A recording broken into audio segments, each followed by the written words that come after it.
Moikka! Mä olen Sanni Isomäki ja nyt tulee semmonen infopaketti minuutti, että oksa pois.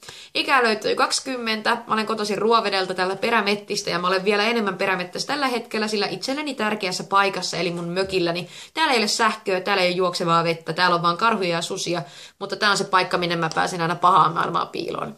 Tärkeä esine, tadaa, monta esinettä, eli korurasia. Täynnä ihan kaikkea, mitä voi pieni ihminen vaan säilyä matkan varrelta. Italian hiekasta aina vanhempien kihlasormuksiin asti, niin kaikki muistot löytyy sieltä. Mä olen valmistunut Ruoveden lukiosta vuonna 2013 ja tällä hetkellä mä olen Voijun maanopiston radio- ja TV-toimittajakoulutuksessa. Se, mikä mua radioalassa ja juontamisessa kiehtoo, niin sanotaanko lyhykäisyydessään, niin se on se, että mä saan tehdä ihmisille viihdyttävää materiaalia ja olla kuitenkin oma itseni. Se on se. Ja sitten mun esikuva ja innoittaja radioalalta on Iskelmän Satu Kotonen. Semmoinen iloinen ja pirtsekka pakkaus, mutta ei kuitenkaan tyrkytä itteensä, niin siihen pyritään itsekin. Yes. Kiitos.